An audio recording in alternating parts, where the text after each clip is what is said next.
Bienvenue dans le fond de la classe, le podcast qui questionne le système éducatif afin d'inspirer des pratiques qui font sens pour les enfants.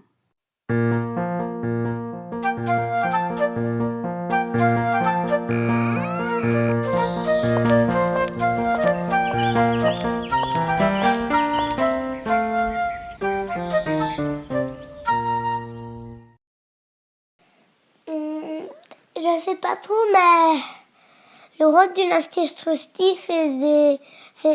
c'est d'accompagner les enfants dans le travail. Et donc, d'apprendre aux enfants de faire des nouvelles choses, mais des choses qu'ils ne savent pas faire. C'est ça pour moi le rôle d'une prof. Quand je lui ai demandé c'est quoi le rôle d'une enseignante, Aaron ôte les mots de la bouche de Philippe Mérieux, qui expliquait dans sa dernière conférence avec les CMA belges que apprendre, c'est faire quelque chose que l'on ne sait pas faire, pour après savoir le faire, et que cet acte nécessite donc un fameux courage. Le rôle de l'enseignante est alors de mettre en place un milieu favorable, des conditions qui permettent l'apprentissage et qui permettent avant tout d'être en confiance pour se confronter à une tâche ou une conception nouvelle. Philippe Mérieux d'ailleurs insiste bien sur le fait que c'est sur le milieu que l'enseignant peut agir, et non sur les élèves, car il s'agirait alors dans ce cas-là d'une forme d'emprise sur l'individu. Et c'est ce travail sur le milieu qui fera varier les postures adoptées par les enseignants. Et c'est ce dont on va parler aujourd'hui. Le premier enseignement de l'enseignant, c'est sa présence même d'enseignant. Voilà une phrase du philosophe Emmanuel Levinas, trouvée dans le livre « Quelle éthique pour les enseignants » d'Éric Prérat. Il y a dans cette phrase deux éléments qui ressortent. Premièrement, que la simple présence de l'enseignant est en elle-même porteuse d'apprentissage, et on le verra plus tard aussi porteuse d'une certaine vision de l'enseignement. Et deuxièmement, que cette présence est spécifique au rôle d'enseignant. Quand Levinas dit que c'est sa présence même d'enseignant, qui est son premier enseignement, il souligne que ce n'est pas simplement l'adulte qui est là devant les enfants, ou encore éventuellement le parent, mais bien l'homme ou la femme dans son rôle d'enseignant. Et cette distinction est importante car, comme on va le voir, la relation vis-à-vis de l'enfant est différente pour l'enseignant ou pour le parent. Néanmoins, comme vous le savez, je rencontre toujours une enseignante et un parent, de façon à croiser les points de vue, mais surtout dans l'idée de souligner l'importance de la présence de l'un comme de l'autre dans la réflexion autour de l'accompagnement du développement des enfants. Il y aura donc dans cet épisode d'une part une réflexion sur la posture enseignante avec Annabelle Arkman et d'autre part une réflexion sur la posture du parent avec Valériane Gosset, de façon à ébaucher une réflexion générale sur la posture de l'adulte. Ah oui, et petite parenthèse, je vais parler de posture enseignante par fluidité orale, mais messieurs les enseignants, je vous considère tout à fait de la même manière dans mes explications. Il faut juste avouer que les femmes étant bien plus nombreuses dans la profession, il me semble logique que le féminin l'emporte pour le coup. Et puis parce que mettre les femmes en avant, ça fait du bien aussi. Dans le domaine de l'éducation, la posture enseignante est un concept théorique bien précis auquel des livres entiers ont été consacrés. Si cela vous intéresse, vous pouvez retrouver quelques références dans la description de l'épisode. Mais en résumé, la posture enseignante est définie comme un ensemble de gestes professionnels, à la fois élaborés et spontanés, inscrits dans une certaine culture, adressés à des enfants d'un certain âge, d'un certain niveau, et ayant des visées spécifiques, comme l'apprentissage et l'acquisition de compétences. Dominique Bucheton, qui est aujourd'hui professeur honoraire à l'université de Montpellier, a énormément réfléchi à la question des postures enseignantes, et parle dans une conférence de la métaphore du vélo, pour comprendre ce concept. Elle explique que de la même façon que sur notre vélo, nous ajustons notre posture en fonction de la pente, de notre vitesse, de notre énergie, des intempéries, eh bien l'enseignant ajuste sa posture en fonction des difficultés rencontrées par les élèves, de l'énergie de la classe, de la sienne, des interventions ou encore des objectifs d'apprentissage. Il y a une part évidemment physique au concept de posture, c'est-à-dire la manière dont l'enseignante occupe l'espace, prend de la hauteur ou non face à un élève, monte ou non la voix par exemple, et ce aussi dans la posture parentale. Déjà, il y a une posture physique qui peut être adoptée, c'est que quand l'enfant, pas uniquement quand l'enfant est en prise avec des émotions plutôt inconfortables ou difficiles, néanmoins dans ces cas-là, l'adulte peut vraiment descendre physiquement et se mettre au niveau de l'enfant. Parce qu'il n'y a rien à faire, hein. Un être humain petit qui doit regarder vers le haut, un adulte qui n'est pas non plus toujours en train d'accueillir cette émotion difficile, ça, je trouve que ça rajoute une couche de difficulté. Et au-delà de la composante physique de la posture, il y a aussi ce que Valériane nomme la posture intérieure. Et au niveau de la posture intérieure, pour moi, il y a l'ouverture du cœur, clarifier son intention dans ce qu'on est en train de faire ou juste avant. Et puis, il y a une posture de soi à soi pour moi, qui est même peut-être préalable à toute, qui est où est-ce que j'en suis moi là maintenant, quel est mon besoin de l'instant, est-ce que je suis disponible pour l'enfant, et si pas, de prendre soin de soi. Mais pour moi, travailler sur sa relation à l'enfant, c'est d'abord de travailler sur sa relation à soi-même. Dans le cadre scolaire, cette composante intérieure de la posture représente avant tout la manière dont l'enseignante va se positionner, on pourrait dire intellectuellement, entre les élèves et les savoirs. Parmi les postures classiques, théorisées par Dominique Bucheton, il y a par exemple la posture de contrôle, où l'enseignante aura tendance à vouloir tout maîtriser, faire en sorte que toute la classe suive le même rythme en laissant peu de place aux interventions des élèves pour ne pas perdre trop de temps, quitte à parfois donner la réponse. On parle alors dans ce cas-là de posture de contre-étayage. Dans une autre vision de l'apprentissage, il y a la posture d'enseignement, où l'enseignante laisse chacun débroussailler son propre chemin vers l'acquisition d'un savoir, en mettant des outils à disposition et en se posant comme observatrice et apportant une aide de manière ponctuelle. On sent bien avec ces deux exemples que, selon la posture adoptée, différents climats d'apprentissage émergeront. L'idée n'est pas ici de dire qu'il existe des bonnes postures d'un côté et des mauvaises d'un autre, parce que, indépendamment du type de pédagogie proposée, l'enseignante passe de toute façon constamment d'une posture à une autre, et elles sont toutes nécessaires. La posture n'est pas une manière d'être acquise et fixe, elle s'ajuste en permanence au contexte, c'est-à-dire aux connaissances des élèves, à leur degré d'attention, à leur centre d'intérêt, aux événements de la journée, aux objectifs d'apprentissage, etc. Et elle dépendra aussi du bagage de l'enseignante, c'est-à-dire son bagage socio-culturel, mais aussi ses convictions, ses dilemmes, ses connaissances ou ignorances, ses souvenirs. Voilà tout ce qui compose, à un instant T, la posture de l'enseignante. Une posture très très présente dans les écoles, la posture un peu maternante, paternaliste, c'est des postures qu'on retrouve, mais parce qu'il y a quelque chose de l'individu profond qui vient en classe avec ce qu'il est, et comme il a absolument pas travaillé sur cette question justement de l'éthique, de comment on peut se positionner différemment, en fait, quelque part, je crois qu'il y a énormément d'enseignants qui ne passent même pas par cette réflexion-là. Et c'est pas du tout, c'est pas du tout une critique, c'est plutôt un état de fait sur quelque chose qui manque aussi au niveau de ce métier, c'est-à-dire, on est tout le temps face à des groupes. Je pense que un passage peut-être même obligatoire à cette réflexion sur soi et la façon dont on se positionne vis-à-vis d'un groupe, c'est quelque chose qui manque, qui devrait se rajouter au cursus de l'enseignant. Un passage obligatoire. Il a une responsabilité, je parlais de la posture maternante ou paternaliste, je veux dire, ça peut faire des ravages. Et le professeur n'en sait absolument rien. Juste, il est avec ce qu'il est face à un groupe, il a ce type de posture, et des élèves vivent avec cette posture. Et en plus, fait de son professeur le tyran, le père, le héros, et donc toutes ces figures-là, au final, il les porte sans que le professeur lui-même en ait du tout conscience. Et donc du coup, oui, c'est un peu interpellant, clairement, parce que moins c'est conscientisé, plus c'est là, et de manière implicite, et tout le temps. Ce qui va nous intéresser dans cet épisode, c'est de prendre conscience de notre posture d'adulte, que l'on soit enseignant, parent ou simplement entouré d'enfants, et de la questionner. Parce que travailler sur sa posture, c'est proposer un autre enseignement, une autre école. Comme le dit si bien la chercheuse Dominique Bucheton. Je pense qu'il ne peut pas y avoir de refondation de l'école sans un changement très profond. Je parlerais presque de révolution de la manière d'enseigner et donc du coup des gestes professionnels et des postures des enseignants.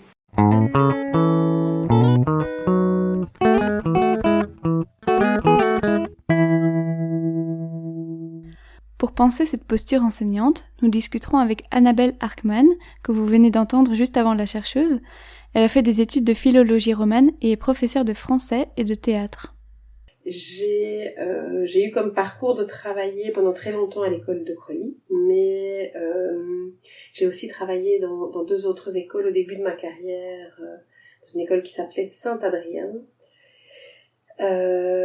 Et j'ai aussi fait 2 détachements pédagogiques, d'une part dans une association culturelle qui s'appelle Indication, ça j'ai fait pendant 1 an et demi, où j'ai été faire des ateliers autour de la culture dans beaucoup d'écoles différentes et où je travaillais en collaboration avec des théâtres. Actuellement, elle fait un détachement pédagogique en tant que coordinatrice pédagogique des écoles communales de Forêt, dans le fondamental. Et ça, c'est moi qui vous le dis parce qu'une moto est passée juste à ce moment-là et j'ai voulu épargner ça à vos oreilles. Je lui ai demandé pourquoi elle a voulu devenir enseignante. Vous aurez remarqué, c'est presque ma question préférée. C'est une très bonne question. Je voulais pas devenir enseignante. Je me suis découverte enseignante, ce qui est un tout autre cheminement. C'est-à-dire, je faisais mes études de philologie romane et quand on faisait les études de philologie romane à l'époque, il n'y avait pas spécialement de filière didactique, comme c'est le cas aujourd'hui, mais par contre, on nous proposait dans notre cursus de faire un diplôme en plus, c'est-à-dire de faire une agrégation, d'avoir quelques cours supplémentaires, de faire quelques stages, et puis du coup, de pouvoir avoir la possibilité d'enseigner. Et donc, je me suis dit, pourquoi pas rajouter ce diplôme-là à mon diplôme de philologie romaine. Je me suis lancée dans ce petit diplôme, et en fait, en donnant cours, pendant mes stages, je me suis dit, mais en fait, il y a quelque chose d'incroyable qui se passe à l'intérieur de ces lieux, qu'on appelle école, qu'on appelle classe. C'était pas prévu nécessairement dans un parcours, il y avait pas de préconception de ce que ça pouvait être, parce que j'y avais jamais vraiment pensé, et en fait, en arrivant en classe, ça a été vraiment une magnifique découverte. Un endroit de vie privilégié. C'est vraiment comme ça que je l'ai ressenti pendant mes stages. Alors voilà, rentrons dans le vif du sujet. Si la posture de l'enseignante se traduit notamment par la relation qu'elle entretient avec ses élèves, j'ai voulu savoir comment Annabelle conçoit cette relation, et si celle-ci a évolué depuis le début de sa carrière. Alors, ça a énormément évolué, mais vraiment très très très très fort. Et c'est passé vraiment par plusieurs étapes, je pense, de conscience, mais aussi de moments de vie en ce qui me concerne moi. C'est-à-dire, parallèlement au fait que j'ai grandi moi en tant que personne, mon rapport à mon métier a évolué aussi au fil des années. Alors, au début de ma carrière, je pense que l'image que j'avais, c'était un petit peu l'image du cercle des poètes disparus. Je me disais que j'allais arriver dans la classe et que toute ma passion et tout ce que j'avais à l'intérieur de moi, j'allais pouvoir le communiquer en montant sur les tables et en retirant tous les codes, en prenant de passion mes élèves qui allaient m'aimer. Et en fait, j'attendais quelque part ça de leur part, c'est-à-dire il y avait une attente de reconnaissance de leur part, et donc j'avais plutôt tendance à en faire beaucoup. Alors c'était assez spontané parce que tout ça je m'en rendais pas nécessairement compte, mais en fait il y avait vraiment cette énorme envie de donner et d'être reconnu pour ce que je donnais, ce qui marchait assez bien parce que les élèves finalement ils étaient pris par cette énergie, cette envie, cette passion. En plus quand c'est des cours littéraires, je parlais du cercle des poètes disparus, mais évidemment qu'il y a ce lien-là, c'est de la poésie, c'est du rêve, c'est de l'expression. Mais dans la relation aux élèves, ça impliquait, et ça je m'en suis rendu compte au fur et à mesure, ça impliquait que quelque part, je leur demandais implicitement de valoriser ce que je faisais et d'avoir un retour positif de leur part. Et qu'en fait, dans la relation, il y avait vraiment ça qui était sous-entendu. Et au fur et à mesure de ma carrière, je me suis en fait rendu compte que c'était plus intéressant pour eux si je n'avais pas cette demande implicite. Ça me permettait moi d'être plus libre, d'avoir moins d'attentes, et donc du coup d'être beaucoup plus sereine, d'être d'une humeur plus constante en fait, parce que justement moins dans un rapport affectif et très en demande de la part de mes élèves, même si c'était pas formulé comme ça au moment où j'ai débuté ma carrière. Et donc, du coup, ça ouvrait en fait tout un espace relatif à la bienveillance. C'est-à-dire qu'en étant pas dans une demande implicite de la part des élèves, ça me permettait d'avoir une attention complètement similaire pour chacun. Et en même temps aussi, ça me permettait de ne pas tout ramener à moi. C'est-à-dire que si un élève baille dans une classe, c'est pas parce que je donne mal cours ou que je donne bien cours, parce qu'ils ont les yeux avec des papillons qui arrivent. C'est pas du tout ça. C'est, en fait, je peux le ramener à eux. Il est 4h de l'après-midi, je suis prof dans un cadre scolaire. S'ils baillent, en fait, c'est qu'ils sont simplement fatigués. Et ça, moi, en tant que prof, je peux tout à fait l'accepter sans être froissée, et je peux rester bienveillante par rapport à cette attitude. Et donc, du coup, plus me focaliser sur de l'apprentissage et sur de la méthodologie, en fait, et sur la discussion, sur l'ouverture aussi au possible qui peut avoir lieu dans une classe, mais moins sur ah ok, il faut qu'ils soient pris, il faut que j'ai de leur part un retour qui me montre que je suis sur la bonne voie. Donc moins être attentif à tous ces signes-là. Donc il y a quelque chose qui s'est beaucoup plus apaisé entre le début de ma carrière et la fin de ma carrière. Même si tu m'aurais posé la question au début de ma carrière, j'aurais dit bah non, moi j'ai aucune attente et c'est top l'éclate et j'adore ça et j'adore ce que je fais, ce qui était le cas. Je ne mentais pas à ce moment-là, mais juste j'avais pas la conscience de cette attente qu'il y avait et que je pense que énormément de jeunes profs ont et qui peut parfois être source de beaucoup de désillusions parce qu'en fait on ramène ça à soi et qu'en fait on a un jugement vers soi qui est très vite négatif. En fait, qu'est-ce que je fais dans cette classe et je suis submergée moi-même avec mes émotions. Alors que finalement l'enjeu il est pas là. L'enjeu il est dans l'écoute et l'enjeu il est dans une forme d'apprentissage de l'écoute et finalement de place privilégiée pour accéder à la parole de chacun. Annabelle pose là une première question bien pertinente. En tant qu'enseignante, quelle est la place pour l'affectivité dans ma relation aux élèves ? Avant de continuer cette réflexion sur la place de l'affectivité dans la classe, je vous propose d'entendre Valériane se présenter. Elle est la maman de Aaron, que l'on retrouvera par ailleurs en fin d'épisode. Je suis psychothérapeute hypnothérapeute. Je travaille dans le traitement des traumas par l'hypnose et dans l'accompagnement à la préparation à la naissance par l'hypnose. Voilà. Je travaille aussi dans la parentalité bienveillante. J'ai une association qui s'appelle Graines de conscience et qui propose des ateliers pour les parents, entre autres. Mon parcours, c'est que j'ai fait une première année de médecine, c'était la dernière année avant le numerus clausus. Je voulais être psychiatre parce que j'ai toujours été complètement fascinée par le fonctionnement du cerveau humain. Et puis, c'était pas tout à fait le moment pour moi d'entrer à l'UNIF. Et donc, je suis partie sur autre chose, j'ai fait de la traduction. Et puis, je suis repartie vers la psychothérapie. Et donc j'ai fait la psychothérapie rogerienne, donc de l'approche centrée sur la personne de Carl Rogers. Valériane considère son rôle de maman comme un rôle d'accompagnement, en fait, j'allais dire de mon enfant, mais de l'enfant que j'ai porté, sur son chemin de vie, pour qu'il puisse au mieux trouver qui il est, enfin se connecter à qui il est, et tenter le plus possible de ne pas lui refourguer mes propres valises, en fait. Je crois qu'un des principes fondamentaux qui me font avancer, qui me font me lever le matin, c'est transmettre des valeurs auxquelles je crois. Par exemple, dans le fait de dire bonjour, de dire merci, s'il vous plaît, etc.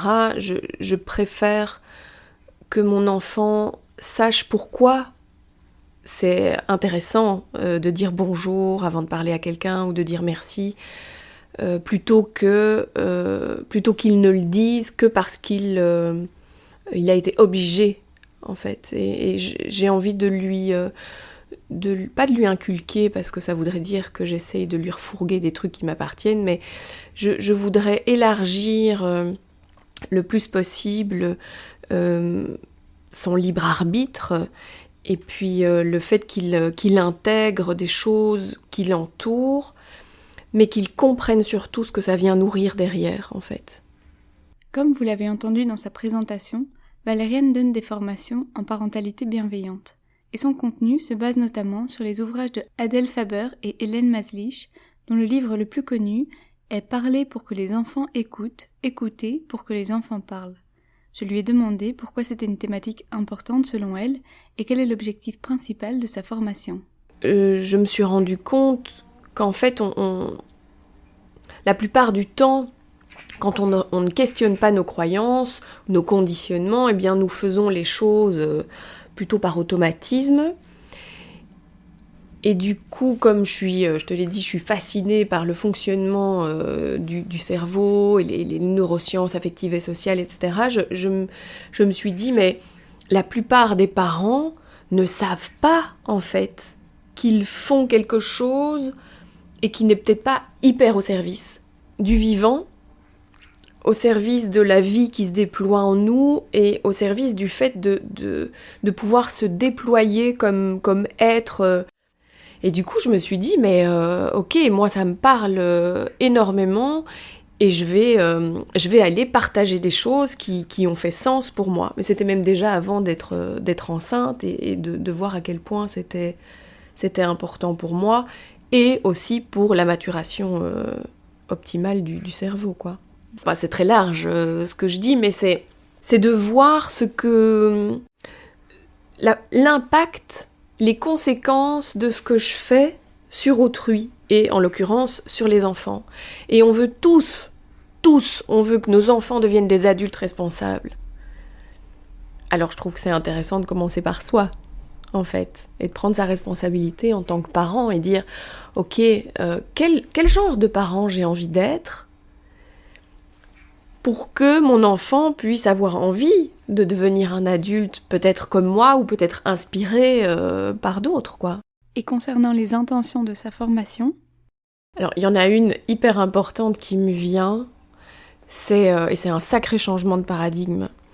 C'est le changement de positionnement que le parent a vis-à-vis de l'enfant, c'est-à-dire que, alors, on ne voit pas le geste que je fais, mais il y a une main qui est plus haute que l'autre et qui pour moi représente vraiment la plupart de nos comportements en tant qu'adultes, qui sont « je sais mieux que l'enfant ce qui est bon pour lui ».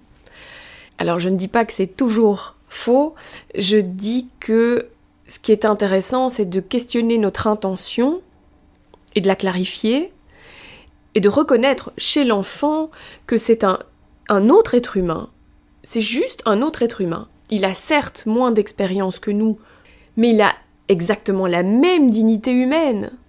Donc voilà, pour moi, c'est si les parents, au bout de l'atelier, repartent, ne fût-ce qu'avec cette ouverture à se dire, tiens, je peux voir les choses autrement, je trouve que c'est déjà gagné, en fait. Jusqu'ici, nos deux invités soulèvent une question que j'ai envie de nous adresser à tous et toutes. Quelles sont nos attentes implicites envers les enfants qui nous entourent? Et de quelle façon cela se répercute sur notre posture?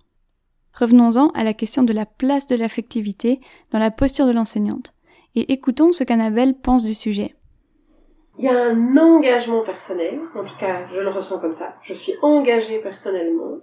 Par contre, je ne peux pas dire que je suis dans une relation affective, dans le sens où je n'estime pas du tout que les élèves doivent m'aimer et que je dois les aimer, parce que la dimension d'amour ne se définit pas à l'intérieur du cadre scolaire.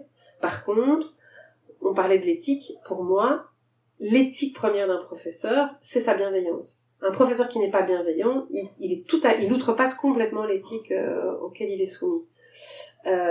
Donc, c'est développer la bienveillance. Pour développer cette bienveillance, je pense qu'il ne doit pas y avoir d'attente en termes d'amour, d'aimer, j'aime ce prof, je vénère ce prof, tout ça, moins c'est présent, mieux c'est.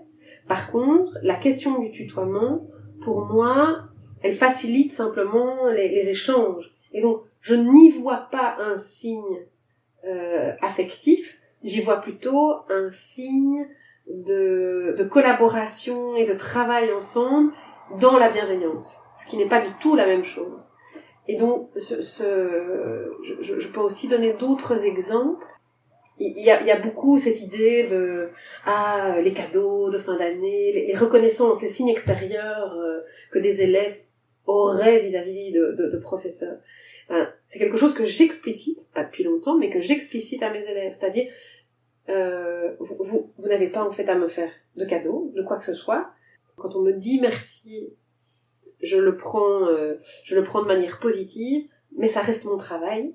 Et donc, vous ne devez pas me dire merci. Ce n'est pas parce que je m'investis dans mon travail que j'attends de vous un merci. Et donc, du coup, je rappelle finalement quelque part régulièrement le cadre. On est dans un cadre de l'échange scolaire.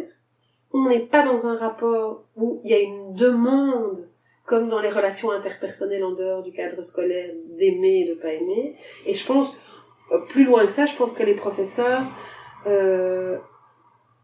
ont à y perdre d'être dans une attente d'amour de leurs élèves. Alors là, je parle vraiment du secondaire parce que je pense qu'en primaire, les enjeux sont peut-être différents. Mais en tout cas, en secondaire, je pense que ça complique la relation et que les élèves parfois sont perdus et que un professeur qui est en attente de quelque chose au niveau de la relation et de cette relation affective, s'il est trop en attente, en fait, il risque d'être déçu et ça va se reporter après sur les élèves. En préparant cet épisode, je lisais dans le livre de Bernard Rey une phrase qui fait tout à fait écho à ce qui vient d'être dit, et qui est la suivante. La trop grande proximité de l'enseignant, quand elle prend la forme du copinage, pousse les élèves dans l'illusion du relationnel. Elle risque de les conduire à penser que ce qui est important, c'est la qualité de la relation avec l'enseignant, alors que c'est le rapport au savoir qui importe. Et ce n'est pas évident, comment ne pas tomber dans l'illusion du relationnel quand on passe plus de temps en classe qu'avec le reste de notre famille. Cette illusion, soulevée par Bernard Rey, rejoint le devoir de retenue, mis en avant par Éric Prérat, comme étant un des 5 devoirs moraux de l'enseignant. Cette retenue intervient dans l'expression des sentiments, mais n'empêche absolument pas une attitude compréhensive et chaleureuse.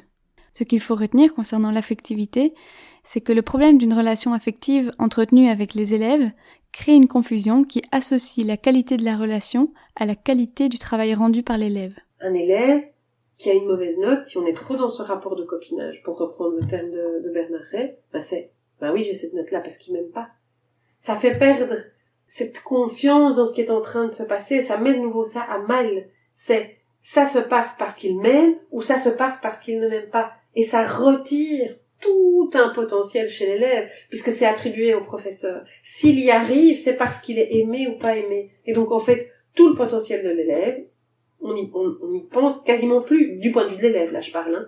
Et donc, du coup, c'est biaisé, c'est vraiment biaisé. Par contre, encourager, soutenir, le ramener à lui dire que si, en fait, quelque part, quand je donne la note à un élève, d'abord, ça reste un repère. Ça ne va pas dire s'il est intelligent ou pas intelligent. C'est juste un repère qui permet de continuer à travailler avec lui. Ça s'arrête là. Et il faut aussi que, pour l'élève, il n'y ait pas cette confusion. Parce que sinon, l'élève serait moins capable de prendre avec lui tout ce qu'il est et d'arriver à mobiliser tout ce potentiel qu'il a pour pouvoir progresser. Il l'attribuerait à l'extérieur, alors qu'en fait, c'est interne. Et que le professeur, quelque part, doit le faire revenir à ce qui se passe chez lui et doit mettre à disposition des outils qui vont lui permettre de s'autonomiser et de se construire mieux et de manière plus solide. La posture enseignante doit donc permettre l'autonomie de l'élève, et pour cela il y a un enjeu important qui est celui de séparer d'un côté le travail de l'élève et de l'autre l'enfant ou l'adolescent en tant que personne. Une question intéressante est alors de se demander est-ce que, en tant qu'enseignante, mon évaluation, mes remarques permettent-elles cet ajustement, cette distinction ? De même, en tant que parent, est-ce que je crée une distinction entre le comportement de mon enfant et sa personne ? C'est un point que l'on approfondira d'ailleurs dans le prochain épisode. Après l'affectivité, un deuxième élément que j'aimerais aborder pour traiter la question de la posture de l'adulte, c'est celui de l'autorité. C'est dans le livre de Bernard Rey, Discipline en classe et autorité de l'enseignant, que j'ai cherché quelques éléments de réflexion. Bernard Rey y explique qu'un enseignant qui utilise son autorité à bon escient serait un enseignant vigilant, actif et faisant des efforts pour faire progresser tous les élèves. Il serait à la fois exigeant et attentif aux difficultés. Il s'agirait d'une personne engagée dans le projet de faire apprendre. Autrement dit, il utiliserait sa posture pour assumer ses responsabilités, à savoir faire penser, faire comprendre, faire apprendre. Cependant, on observe parfois un glissement de ses responsabilités vers une prise de pouvoir. C'est quelque chose que je peux observer dans le sens où, comment est-ce que j'ai analysé ça, moi, de mon côté, cette prise de pouvoir? J'ai toujours mis ça du côté de quelque chose autour de l'ego à rétablir. C'est-à-dire, il y a quand même dans la posture de l'enseignant quelqu'un qui est face à un groupe, qui est avec son groupe, mais qui dirige son groupe, qui est le chef d'orchestre.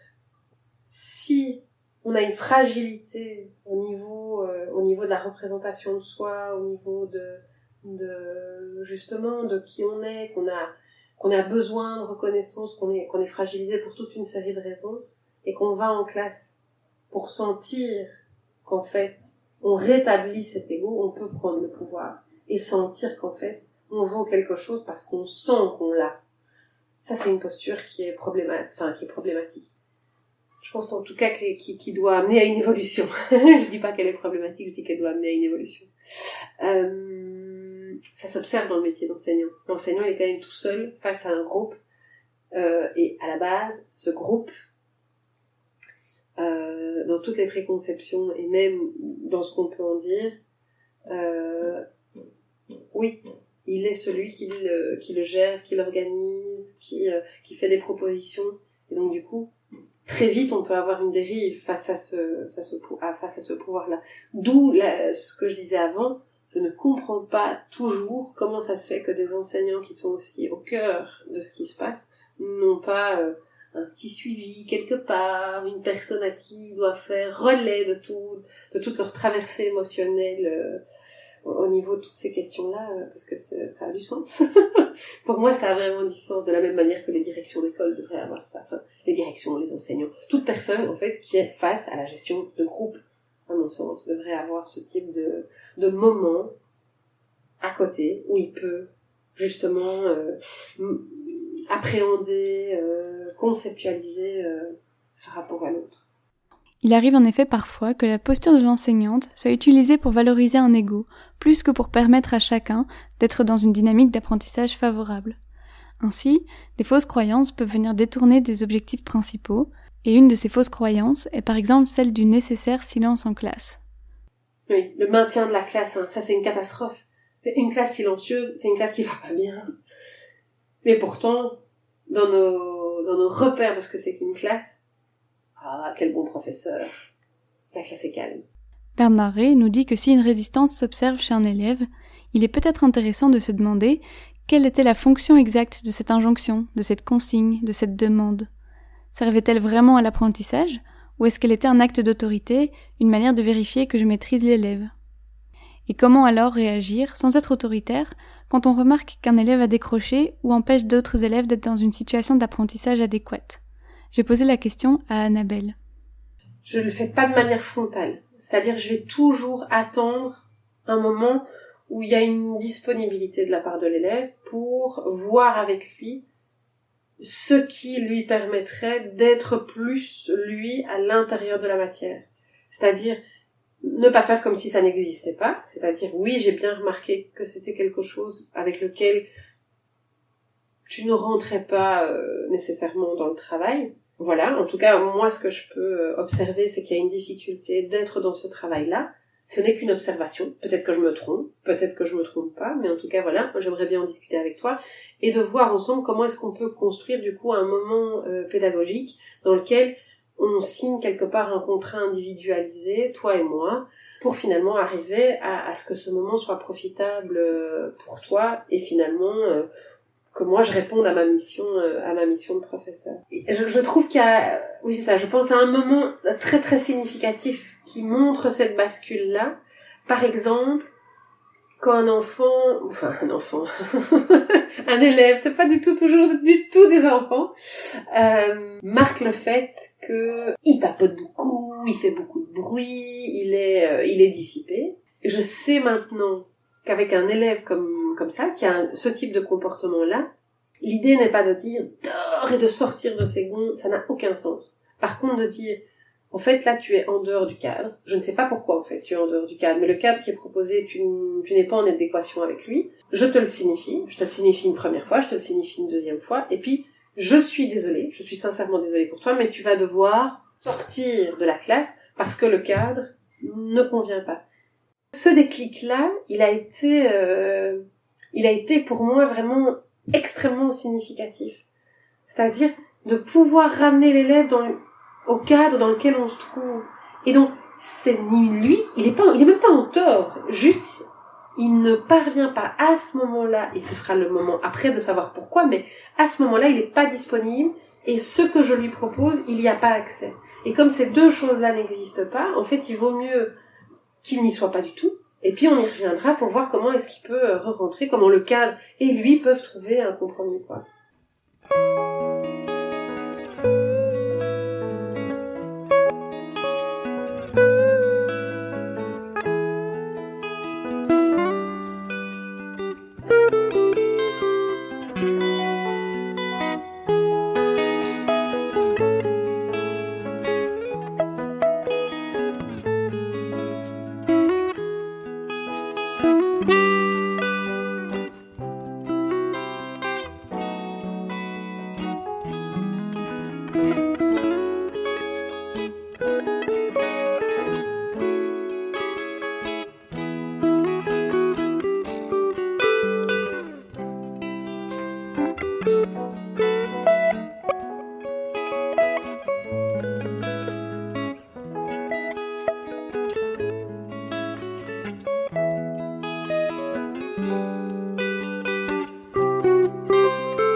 Finalement, quand on réfléchit à sa posture d'adulte, cela revient à repenser nos façons d'agir, d'intervenir, de communiquer, mais aussi nos attentes, nos finalités et nos croyances.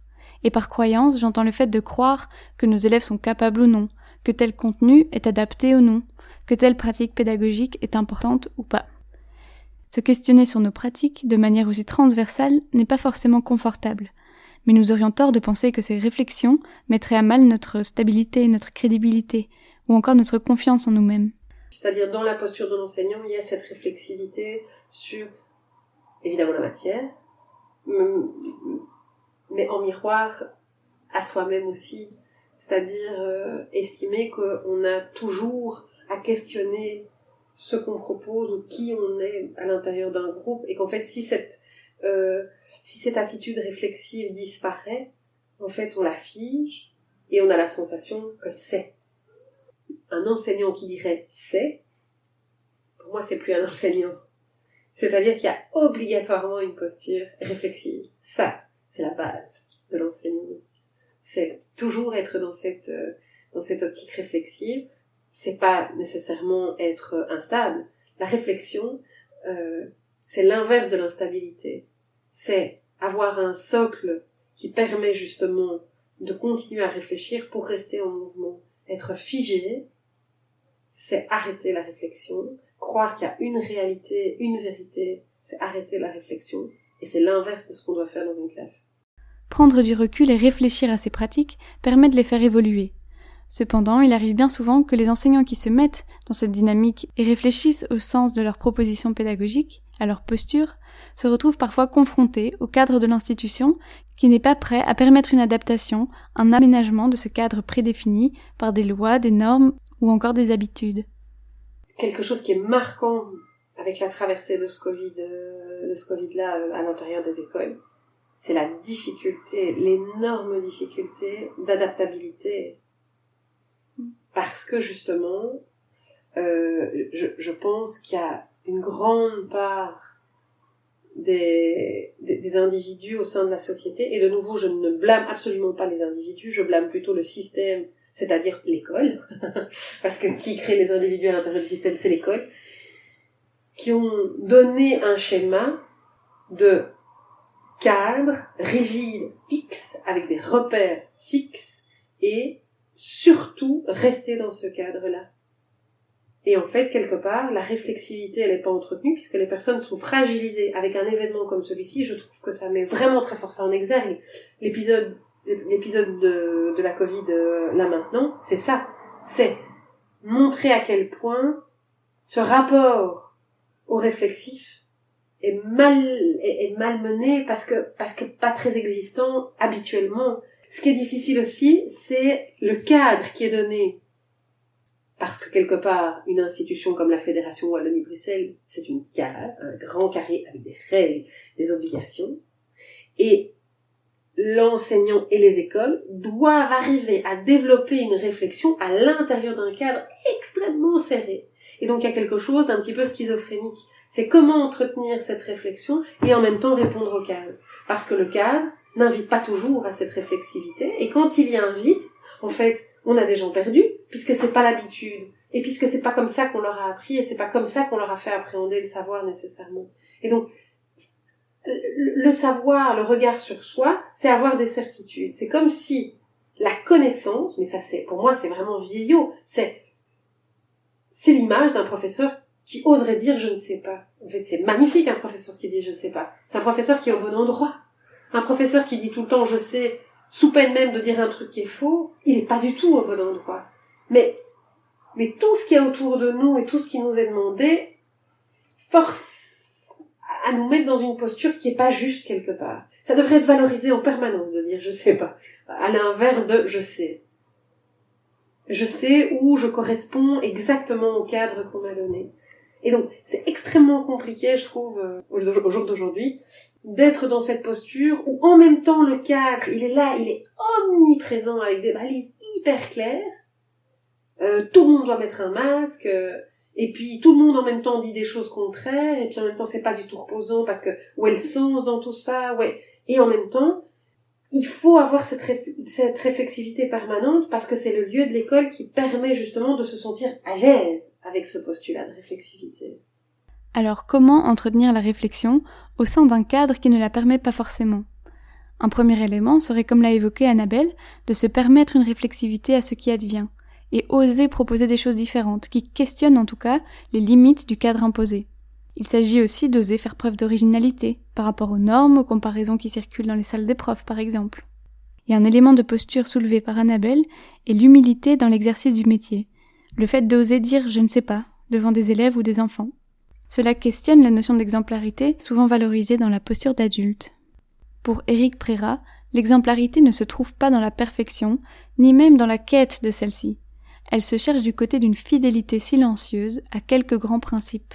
Il dit que l'exemple n'est ni cas d'école, ni situation de référence, mais l'ordinaire d'une vie professorale accomplie, faite de mots appropriés, de petits gestes et de regards encourageants. C'est donc à chacun de définir les grands principes qui vont guider ses pratiques, d'où l'importance d'interroger ce qui fait sens pour nous en matière d'éducation. Quelles sont mes intentions pédagogiques, ses finalités ? Ces mots, ces petits gestes, pour qu'ils soient appropriés, se basent avant tout sur une disponibilité et une attention particulière à ce qui se vit, ce qui se dit par les enfants ou les adolescents. Un moyen pour développer cette attention particulière, c'est de pratiquer une écoute active. Valériane nous en parle. Donc c'est pas une écoute genre je suis au fourneau et puis mon enfant me parle et puis je fais mais plutôt de pouvoir stopper quelques instants, me mettre à la hauteur de l'enfant et être vraiment dans l'écoute et donc montrer que je suis dans une posture de disponibilité par un regard, par le fait que je vais me taire, ce que nous avons parfois beaucoup de mal à faire, et de pouvoir vraiment être dans l'accueil de ce qui est dit, sans prendre les choses contre moi. Voilà, mon enfant ne me fait pas une colère. Mon enfant ne me fait pas de la fièvre. Il fait des expériences et je suis là pour accueillir, pour cajoler, pour prendre soin, mais ça n'est jamais contre moi, en fait. Dans l'écoute active, il y a aussi le fait de ne pas questionner pour assouvir mon envie de curiosité, mais plutôt de me montrer vraiment intéressée par ce que je dis, ne fût-ce que par des petits mots, comme voilà, vraiment avec un oui intérieur qui montre en fait à l'enfant je suis là avec toi et j'accueille ce que tu me dis.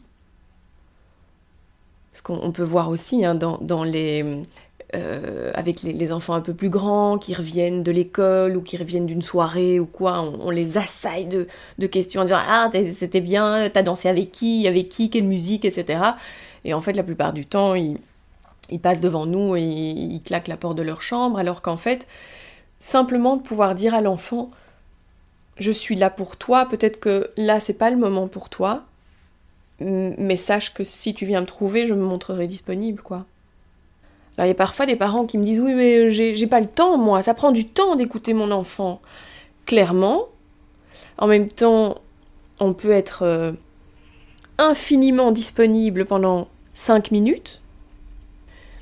Et puis aussi, ce que je trouve intéressant de regarder, c'est le temps que j'investis maintenant à être à l'écoute de quelque chose qui se vit de difficile chez mon enfant, et le temps que ça pourrait prendre si je vais à l'encontre de ce qui se vit chez mon enfant, et qu'il y a une crise plus importante qui se déclare, en fait. Donc pour moi, c'est de l'investissement à long terme. On pourrait se demander finalement pourquoi on ajuste constamment sa posture, et pourquoi la questionner, pour mieux tendre vers quoi, au fond. Changer de posture pour enseigner, c'est laisser plus de temps aux élèves pour lire, penser, parler par eux-mêmes. Si le but de ces questionnements est de viser une posture plus adaptée, il est légitime de se demander plus adaptée à quoi ? À qui ? Rappelez-vous la citation de Lévinas en début d'épisode. Le premier enseignement de l'enseignant, c'est sa présence même d'enseignant. On retrouve cette question de la présence dans le livre d'Éric Prérat, qui parle d'un ajustement constant de la posture pour viser à une présence éthique. Et cela rejoint également Philippe Mérieux, qui pour caractériser la relation entre l'enfant et l'adulte, parle de présence attentive à ce qui est et une disponibilité vigilante à ce qui vient. Questionner sa posture, c'est donc avant tout veiller à sa présence, à sa disponibilité. J'ai demandé à Annabelle si elle avait des livres à conseiller qui lui avaient permis de faire évoluer sa posture. Elle m'a répondu que c'est plutôt les dialogues, les rencontres, les échanges qui ont nourri sa réflexion. Moi, je pense que on parle plutôt d'évolution que de changement. C'est vraiment progressif. Je suis encore cette personne qui jouait au Cercle des Poètes Disparus, parce que je l'étais fondamentalement, et que j'ai gardé ça, et que je suis toujours professeur de théâtre. Par contre, c'est plus du tout la posture, parce qu'elle a évolué. C'est plus du tout la posture de départ, parce qu'elle a évolué, elle s'est transformée, elle a été enrichie. C'est ça qui est merveilleux dans le fait de grandir. Et en fait, quand on est prof, ce qui est merveilleux, c'est qu'on n'arrête pas de grandir, et on est en permanence en dialogue. Et donc, chaque texte qui est lu, chaque texte qui est appréhendé, en fait, il amène du dialogue. Parce qu'il y a du dialogue dans une classe. Et qu'il n'y a que ça, en fait. Et donc, il y a des, là, je peux donner un exemple, le Bateau ivre de Rimbaud, qui est un texte que j'adore depuis toujours, mais vraiment que j'aime. Je l'ai lu tellement de fois avec des élèves. Et j'en ai tellement une représentation qui a évolué au fil du temps que je trouve que c'est c'est une belle image de ce que c'est que pour moi, cette évolution de mon métier. C'est à travers la lecture qui suscite du dialogue, il y a une évolution de moi, des autres, il y a une transformation. Je vous laisse en bonne compagnie avec Aaron, qui nous parle de ce qu'il apprécie ou non chez ses enseignantes, et il nous a même fait un petit tuto éponge réutilisable, toujours bon à prendre. Daphné, je viens de la rencontrer et je l'adore. Ah oui ? Et donc c'est celle-là ma préférée prof. Et c'est parce qu'en fait elle est gentille. Elle est gentille. Elle nous offre des cadeaux. Elle nous offre des... Allez, comment ça s'appelle ? Allez, des devoirs, et j'aime bien les devoirs qu'elle nous donne. Donc j'ai adoré de chez Daphné. Ah ouais. Et quand tu dis elle est gentille, ça se mesure à quoi ? Ça se mesure parce que Daphné, elle nous a déjà laissé du temps pour qu'on joue un peu. On a déjà pu jouer. On a pu aussi colorier sur notre tableau. Elle nous laisse beaucoup de temps pour jouer quand même. Mm-hmm. Le matin, mais je ne sais plus quel jour, le matin quand je suis à l'école, on fait des ateliers, on se mélange un peu dans toutes les classes. Et nous, on a fait une éponge réutilisable. Et en fait, je vous explique comment on le fait. Qu'est-ce que vous avez dit ? D'accord, oui. Alors, première chose, vous prenez 2 tissus différents ou les mêmes, vous les cousez ensemble. Il faut que vous preniez les 2 en même temps, sinon ça va jamais aller. Et puis il faut laisser un endroit qui est assez grand pour faufiler l'éponge dedans dans le tissu. Puis tu recoules l'endroit où t'as pas encore coupé pour mettre l'éponge. Et puis tu la retournes comme ça, et hop. Enfin, tu la mets dans l'autre sens. Et puis on met l'éponge dedans et puis on coud. D'accord.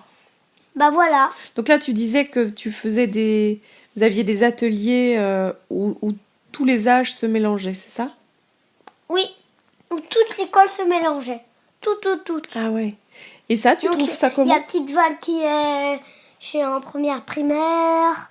Il y a en fait, ça s'arrête à ceux qui sont chez Charlotte. Parce que les plus petits, après, non. Eux, D'accord. ils font pas ça. Eux, ils jouent en classe. Moi, oui. Donc, Et ça te plaît d'être mélangé à des enfants qui sont plus âgés ou plus jeunes? mhm. Pourquoi? Ce qui est bien avec ça, parce que je les rencontre. S'il y en a que je connais pas, je les vois et je les rencontre. Ok. Et t'as l'impression que ça t'a... Un moustique qui m'a piqué, ça me démange. Oh, bah oui. Et est-ce que t'as l'impression que ça t'apporte quelque chose de rencontrer des enfants qui ont un âge différent du tien? Oui, ça m'apporte quelque chose, mais j'ai oublié. D'accord. Donc je vais réfléchir et puis je vous le dirai la prochaine fois. Aaron, est-ce que tu serais d'accord de dire l'institutrice que tu as le moins aimée et pourquoi? C'est quand j'étais en... Allez, comment ça s'appelle? En 3e maternelle. Pour quelle raison? Parce qu'elle nous punissait presque tout le temps. Elle me punissait aussi moi. Et aussi, sa voix, elle était quand même un peu dure. Donc je préfère plutôt Daphné. D'accord. Sa manière de parler était dure, c'est ça que tu dis? Oui. Et toi, t'as plutôt envie D'être tout le temps chez Daphné. d'avoir de la douceur. Mhm. Bon, très bien. Merci. Bon, gros bisous. Parce que parler de la posture de l'adulte ne va pas sans parler de celle de l'enfant, on se retrouve dans un mois avec Annabelle, Valériane et Aaron pour discuter du métier d'élève, comment il se construit, mais surtout en quoi il induit des rôles dans lesquels il ne faut pas se laisser enfermer. On verra aussi en quoi ce métier d'élève influence le futur citoyen. C'était Le fond de la classe, un podcast écrit et réalisé par Maëlle Cahan. Les arrangements musicaux ont été composés et enregistrés par David Cahan. Si vous avez aimé ce podcast, n'hésitez pas à le noter sur votre plateforme d'écoute et à le partager à des amis. Merci et à bientôt!